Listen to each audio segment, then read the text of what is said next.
르네상스 시대 이후 시민혁명 시대에 이르기까지 유럽의 왕실과 귀족들은 굳건한 체제를 유지하며 최상류층의 문화를 주도했다. 그 중심에 코르트잔이 있었다. 코르트잔이란 상류사회 남성이 사교계 모임에 동반하던 공인된 정부를 의미한다. 이들은 뛰어난 미모는 물론 철저한 교육을 통해 문학과 예술은 물론 지성과 교양을 갖추어야 했다. 이들 중에는 세련된 스타일로 한 시대의 유행을 만들기도 하고 정치에 깊숙이 관여하며 역사를 바꿔놓은 여인도 있었다. 수백 년에 걸쳐 셀 수 없이 많은 코르티잔이 등장하고 사라지기를 반복했으나 우리의 기억 속에 가장 강력하게 남은 여인은 아마도 루이 15세의 정부였던 퐁파드루 부인일 것이다. 퐁파드루 부인의 결혼 전 이름은 잔느 앙투아네트 푸아송으로 그녀의 성 푸아송은 생선을 의미했다. 그녀의 아버지 프랑스와 푸아송은 자수성가한 인물이다. 날품팔이 계층 출신으로 마부를 거쳐 장사를 하면서 큰 돈을 벌었다. 재력을 갖춘 그는 파리 시내에 집을 마련한 뒤 어여쁜 외모와 자유분방하고 유쾌한 성격으로 많은 남자들에게 구애를 받고 있던 푸주간 주인의 딸 루이즈 마를렌을 아내로 맞았다. 하지만 푸아송의 행복은 오래가지 않았다. 푸아송과 결혼한 후 루이즈 마를렌은 3명의 아이를 낳았는데 이 아이들의 아버지가 정확히 누구인지 알 수가 없었다. 루이즈가 정절을 지키지 않았기 때문이다. 게다가 사업이 망하면서 두 사람의 첫 딸 잔느는 5살 때 수녀원으로 보내져야 했다.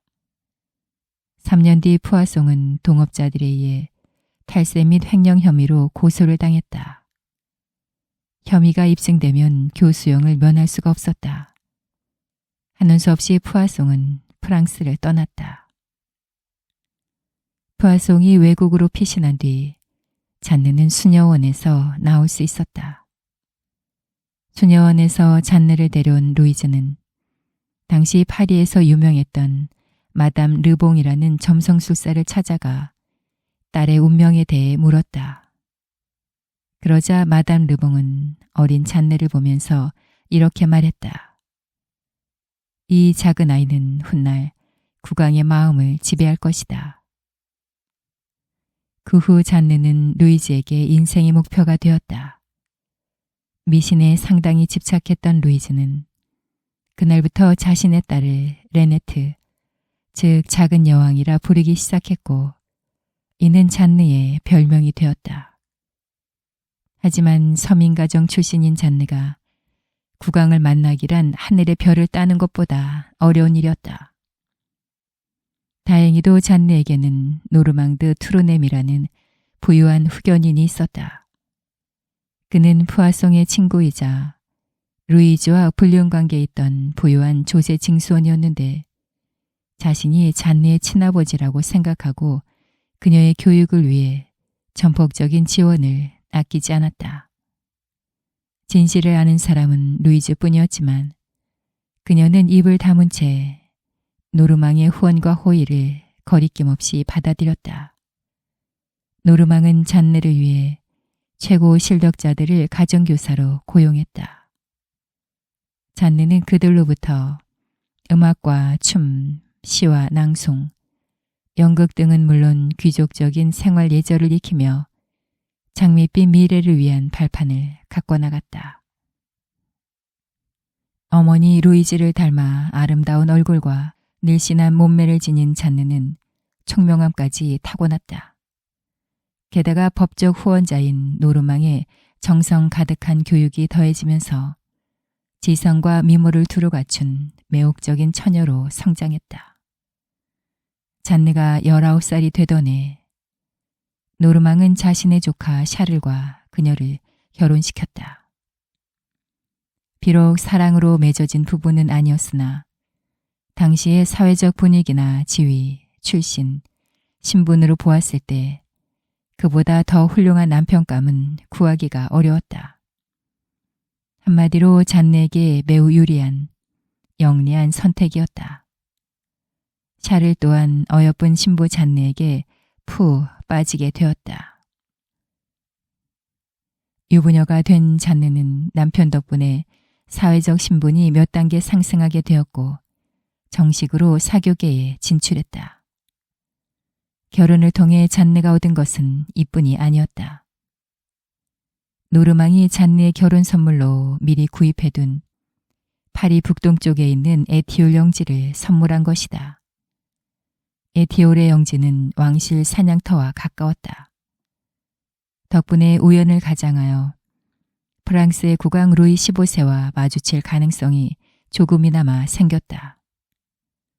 잔네 또한 점성술사 마담 르봉이 했던 국왕의 마음을 지배할 것이라는 말을 항상 마음에 새겨두고 있었던 것이다. 에티올의 안주인이 된 잔느는 남편과 함께 여러 파티에 참석하며 자신의 존재감을 조금씩 드러내기 시작했다. 또한 예술가들을 후원하는 자신만의 살롱을 만들어 사교계로 발을 넓혀갔다. 젊고 부유하며 미모와 교양을 갖춘 마담 투르넴, 즉 잔느는 사교계에서 대환영을 받았고 많은 추종자들이 생겼다.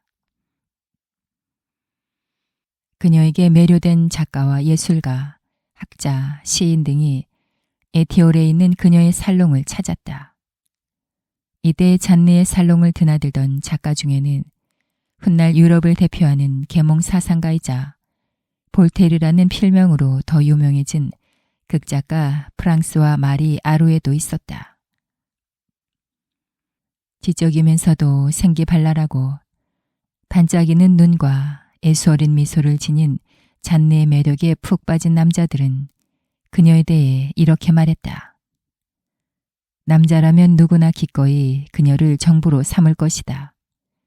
피부와 얼굴색, 손과 발은 너무나도 아름다웠으며 눈은 이제까지 어떤 여성의 눈에서도 본 적이 없던 광채와 정신, 열정으로 가득 차 있었다.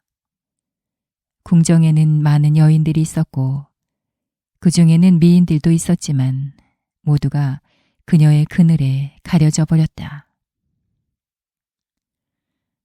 잔느가 한창 사교계에서 꽃을 피우고 있을 때 프랑스 국왕 루이 15세는 오랜 불치병인 지루함과 무기력증에 사로잡혀 있었다.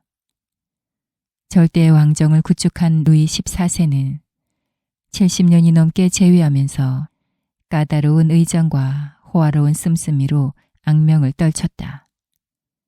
그 정점이 바로 루이 14세 때 완공된 베르사유 궁전이다.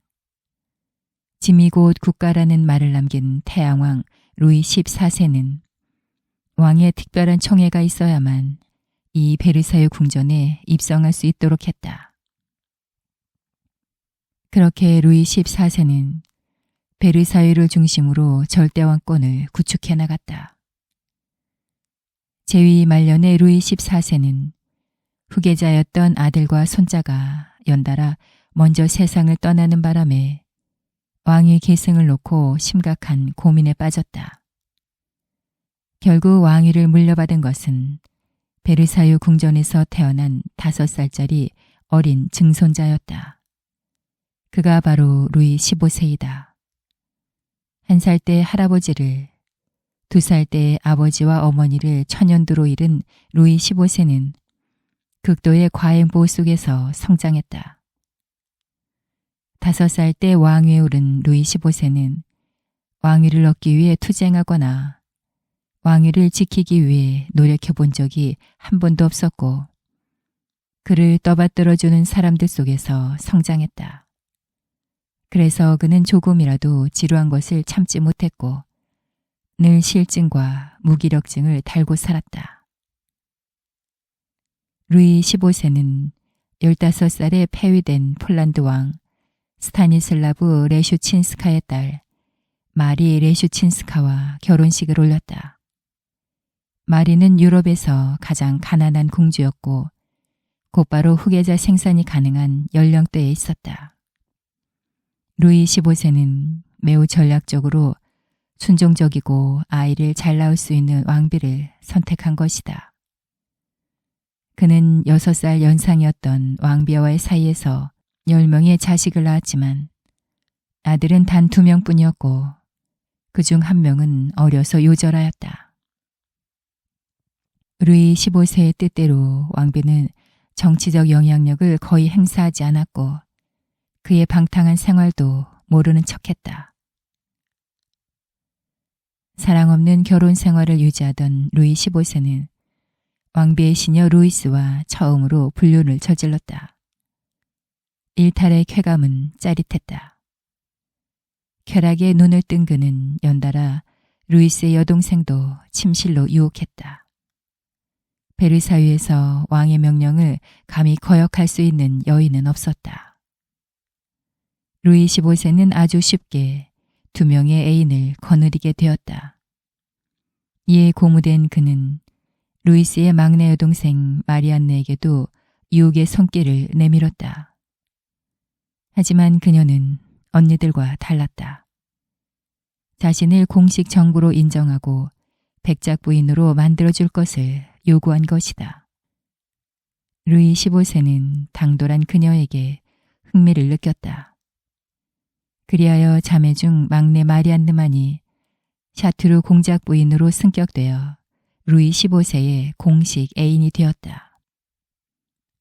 한편 이제 막 첫 딸을 출산한 잔느는 왕을 유혹하여 그의 마음을 사로잡겠다는 자신의 오랜 꿈에 도전했다. 그녀는 루이 15세가 사냥을 하기 위해 에티올 영지를 지나갈 때를 노려 왕이 가는 길을 일부러 2번이나 가로질러 갔다고 한다. 왕의 길을 처음 가로지를 때 잔느는 하늘색 옷을 입고 장미처럼 붉은색의 마차를 탔고 2번째는 붉은 장밋빛 드레스를 입고 새파란 마차를 탔다고 전해진다. 루이 15세는 이 대담한 미녀에게 관심이 생겼다. 하늘은 잔느의 편이었다.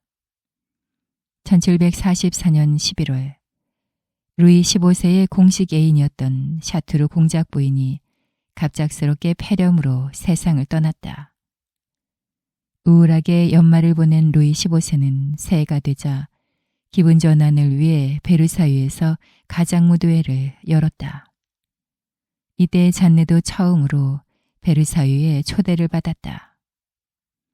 1745년 2월 25일 운명의 밤이 밝았다.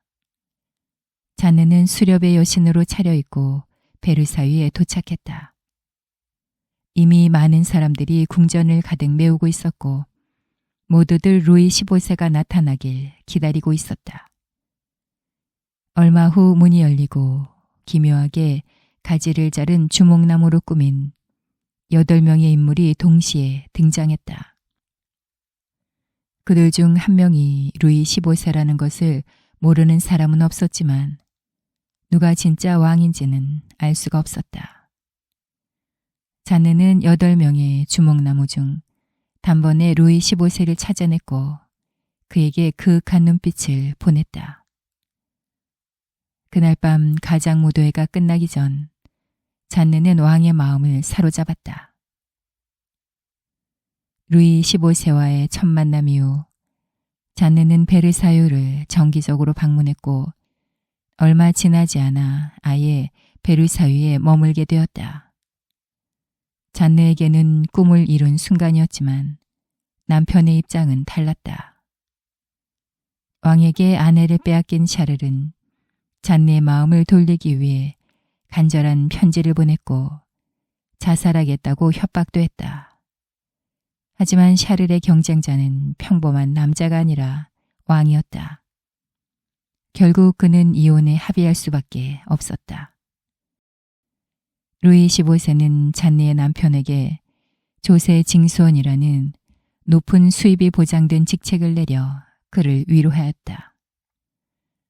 그 후 루이 15세는 잔느에게 퐁파두리의 영지와 함께 후작 부인의 자귀를 내렸다.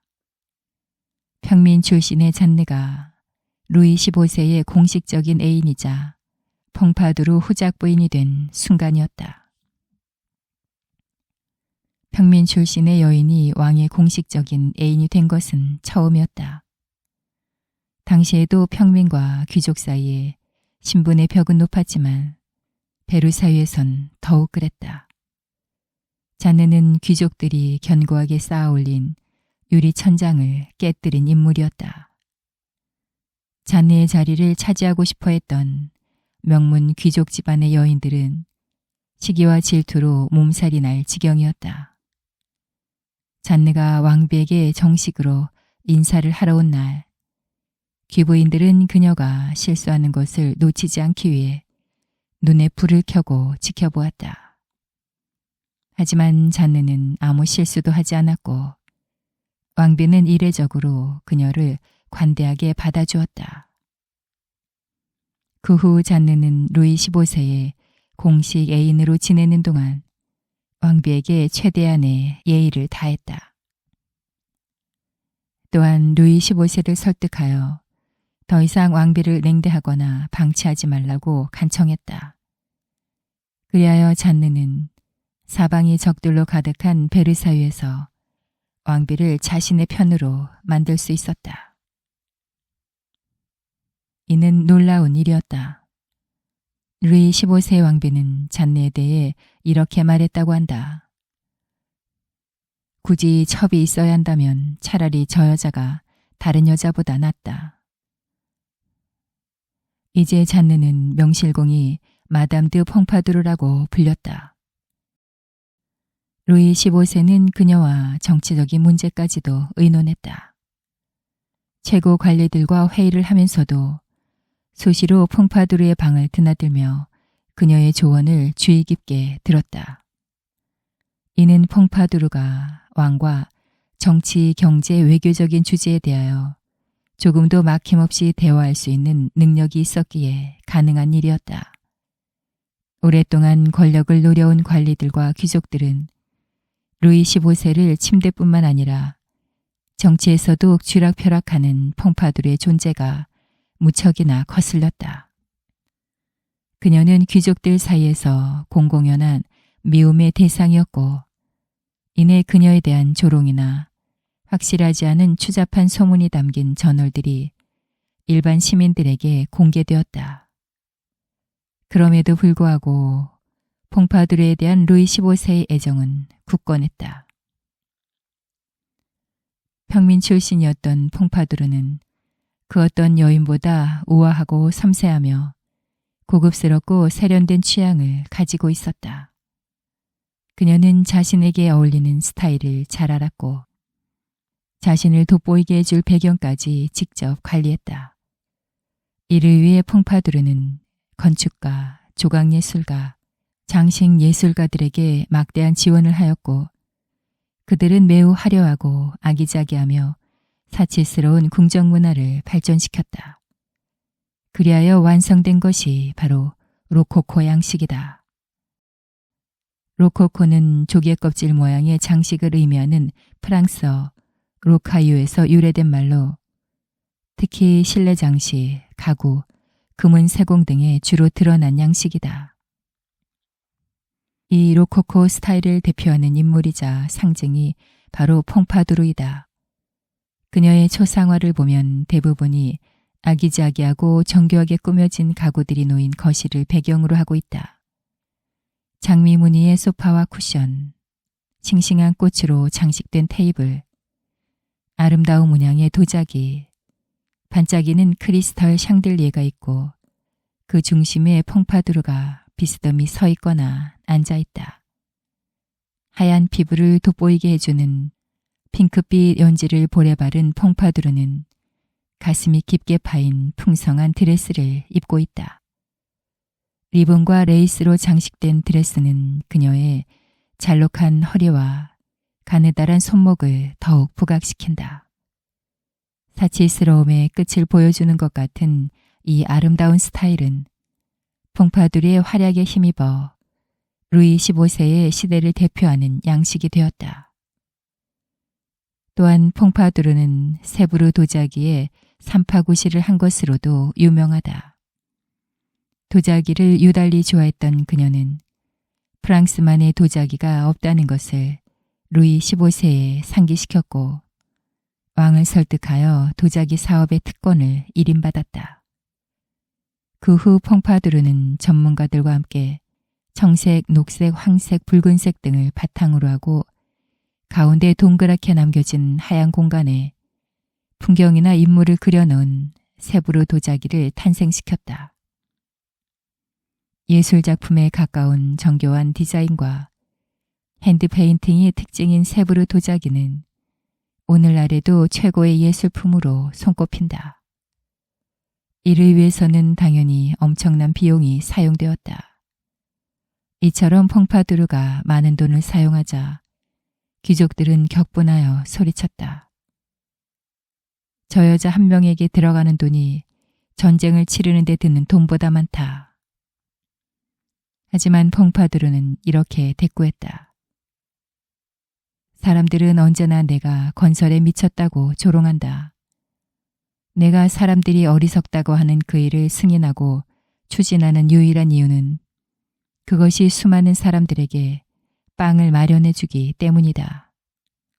나는 내 돈을 내 금고에 쌓아두고 보는 것에 흥미가 없다. 나는 돈이 돌기를 바란다. 실제로 퐁파두르는 루이 15세에게 받은 재산을 작가들과 예술가들을 후원하는 데 아낌없이 펑펑 썼다.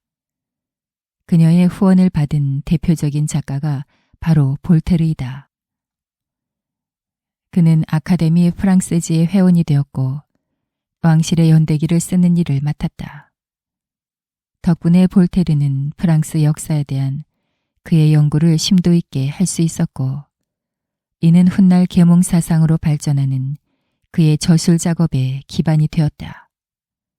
또한 그녀는 백과전서의 편찬과 보급에 큰 영향력을 행사했고 왕립 사관학교의 설립에도 결정적인 역할을 했다.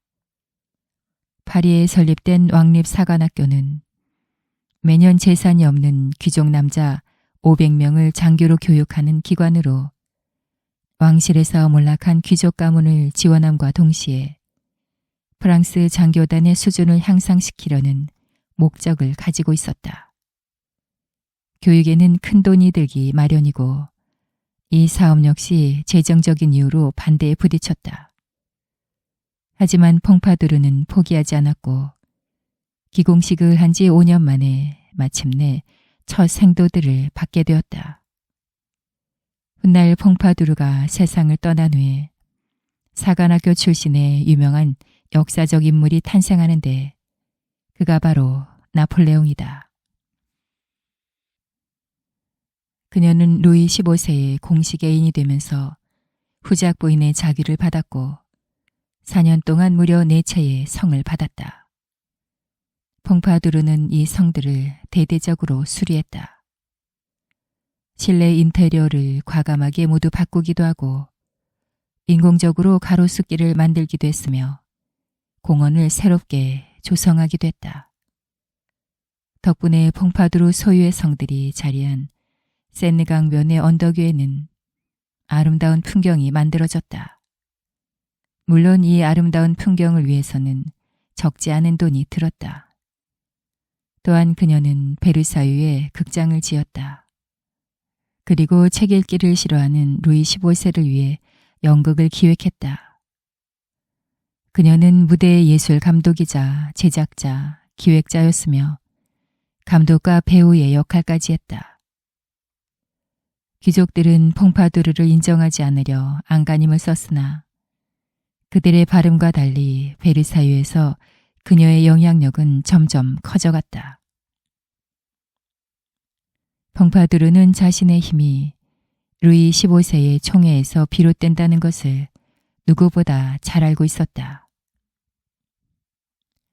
어느 날 갑자기 왕의 총애가 사라진다면 그녀 또한 바람처럼 먼지처럼 사라질 수밖에 없었다. 그것이 애인의 숙명이었다. 퐁파두르는 왕을 사로잡기 위해 노력했다. 가장 든든하고 안전한 보호막은 자식이었다. 하지만 그러한 노력에도 불구하고 그녀는 끝내 루이 15세에 아이를 낳지 못했다.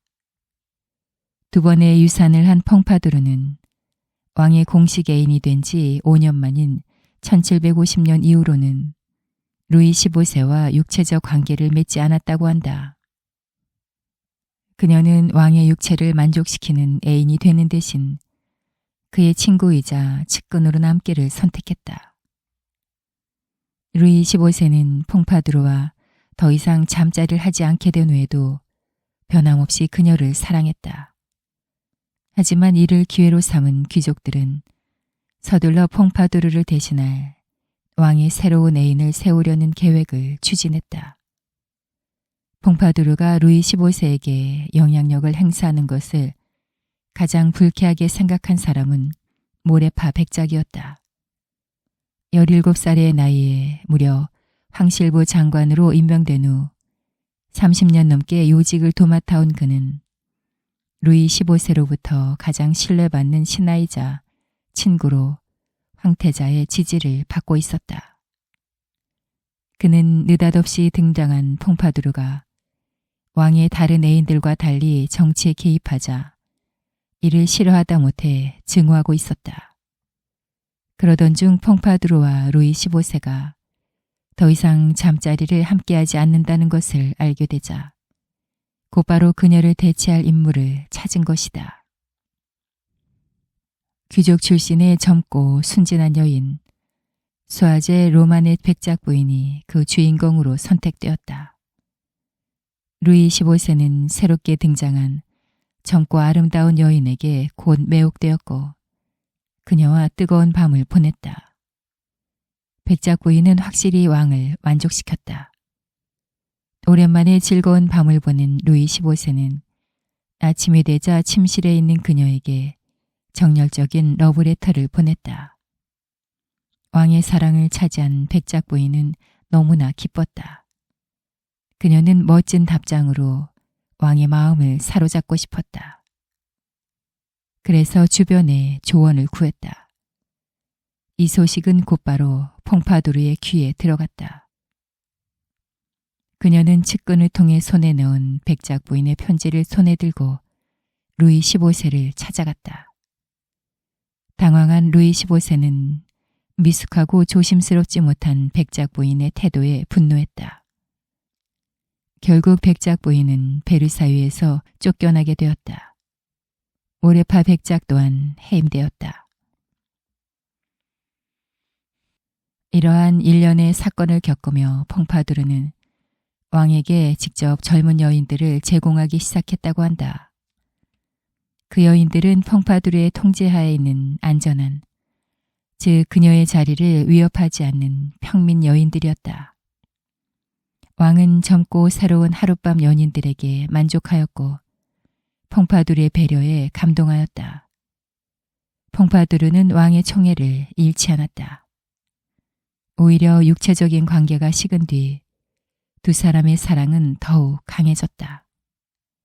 루이 15세는 매일 몇 시간씩 반드시 그녀와 함께 보냈고 퐁파두르는 죽는 순간까지 왕의 사랑을 받는 여인으로 남아 공식 애인의 자리를 굳건히 지켰다.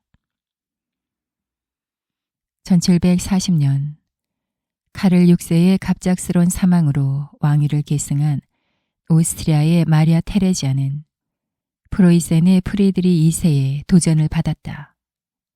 합스부르크 왕가와 친족 관계에 있는 유럽의 군주들이 자신의 권리를 주장한 것이다. 가장 먼저 움직인 것은 프로이센의 프리드리 2세였다.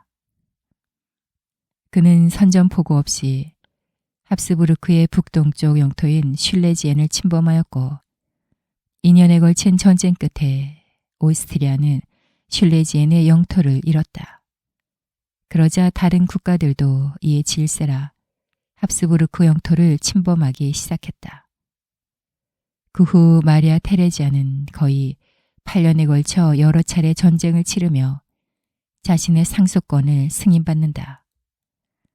마침내 왕위 계승 전쟁이 끝난 것이다. 자신감을 찾은 마리아 테레지아는 프로이센에 빼앗긴 슐레지엔의 영토를 회복하기 위해 오랜 경쟁자였던 프랑스와 손을 잡기로 결심한다. 전통적으로 유럽은 오스트리아와 영국이 손을 잡고 프랑스는 프로이센과 동맹을 맺고 있었다. 하지만 마리아 테레지아는 러시아 및 프랑스와 손을 잡고 프로이센을 고립시키고자 했다. 이는 외교혁명이었다. 이를 위해 마리아 테레지아는 천재적인 외교관으로 명성을 떨치고 있는 오스트리아의 카우니치 백작을 프랑스로 보냈다. 골치 아픈 일을 피하고자 했던 루이 15세는 접견을 거부했다. 그러자 카우니치 백작은 퐁파두르에게 접근했다. 그녀가 루이 15세에게 얼마나 큰 영향력을 발휘하고 있는지 잘 알았기 때문이다. 퐁파두르의 영지에서 은밀한 비밀 회담이 몇 차례 진행되었다. 위기를 느낀 프로이센의 프리드리 2세는 오스트리아의 오랜 동맹국이었던 영국과 손을 잡았다. 이 소식은 프랑스에도 전해졌고 1756년 결국 루이 15세는 오스트리아와 동맹을 맺게 되었다. 이 동맹으로 인해 마리아 테레지아의 막내딸 마리 앙투아네트가 프랑스 왕실로 시집을 오게 된다. 1756년 결국 오스트리아와 프로이센은 또다시 전쟁에 돌입했고 여기에 프랑스와 영국이 개입하면서 국제전으로 확대되었다. 100만 명 이상의 사상자가 발생한 이른바 7년 전쟁이다. 전쟁이 길어지면서 퐁파두르에 대한 프랑스인들의 분노는 커졌다. 게다가 결과도 좋지 않았다. 슐레지엔은 최종적으로 프로이센의 소유가 되었고 프랑스는 캐나다와 아프리카의 식민지 대부분을 잃고 국가의 재정은 파탄에 이르렀다. 퐁파두르에게 책임을 묻는 비난 여론이 거세게 일어났지만 루이 15세는 변함없이 그녀를 아꼈다. 1764년 2월 퐁파두르는 열감기에 걸렸다. 어려서부터 자주 앓았던 병이기에 그녀는 대수롭지 않게 생각했다. 하지만 감기는 폐렴으로 번졌고 결국 의사들로부터 회복 불가라는 말을 듣게 되었다. 루이 15세는 마지막 순간까지 퐁파두르에게 헌신을 다했다. 그녀가 죽기 이틀 전까지 문병을 했다. 퐁파두르 역시 최선을 다했다. 그녀는 악화되어가는 병세 속에서도 얇은 비단 옷을 걸치고 옅게 화장을 한 채 방문객들을 맞았다. 그리고 병문안을 온 사람들에게 일일이 웃으며 인사를 했다. 4월 부활절 직전의 일요일 퐁파두르는 자신의 방에서 죽음을 맞았다. 고해성사를 마친 그녀는 방을 나가려는 신부를 향해 이렇게 말했다고 한다. 잠깐만 기다리세요. 저도 함께 가겠어요. 43살의 나이로 퐁파두르가 세상을 떠나자 루이 15세는 절망했다. 그녀가 후원했던 작가 볼테르 또한 퐁파두르의 이른 죽음을 슬퍼하며 말했다. 그녀의 죽음 앞에서 나는 정말 슬프다. 나는 그녀에게 빚을 졌으며 감사하는 마음으로 그녀를 애도한다. 걷기조차 힘든 이 늙은 글쟁이는 아직 살아있는데 그토록 아름다운 여인이 인생의 최전성기인 40의 나이로 죽다니 이런 어처구니 없는 일이 있나. 그녀의 시체가 운거되던 날은 비바람이 몰아쳤다. 하지만 루이 15세는 아랑곳하지 않고 발코니에 서서 그녀의 관이 나가는 것을 지켜보며 말했다. 이게 내가 당신에게 해줄 수 있는 유일한 경의의 표시라오. 퐁파두르가 루이 15세의 공식 애인으로 지낸 시간은 무려 20년이다. 그야말로 인생의 황금기를 베르사유에서 보낸 셈이다. 퐁파두르는 베르사유에 등장한 순간부터 죽는 순간까지 수많은 적들에게 둘러싸여 살아야 했다. 한시도 긴장을 늦출 수 없는 생활의 연속이었다. 하지만 초상화 속 그녀에게서는 전혀 그런 모습을 찾아볼 수 없다. 퐁파두르는 화려한 옷을 입은 채 느긋하고 평온한 얼굴로 영민한 눈동자를 빛내고 있는 이미지를 우리에게 남겼다. 동시에 그녀가 살았던 시대 전체에 자신의 흔적을 문화, 예술, 역사, 교육 등에 걸쳐 자수처럼 정교하게 새겨 넣었다. 아버지가 누구인지조차 불분명한 평민 여인으로 시대의 스타일 아이콘이 된 퐁파두르. 루이 15세를 사로잡은 그녀의 가장 큰 무기는 바로 아름다움이었다. 하지만 그녀의 진정한 전쟁은 왕의 총애를 얻은 후부터 시작되었다. 퐁파두르는 총성 없는 세상에서 가장 사치스러운 전쟁터에서 장장 20년을 버텼고 마침내 승리했다. 그녀는 자신의 삶에 대하여 이렇게 말했다고 한다. 나의 삶은 끊임없는 투쟁의 연속이다.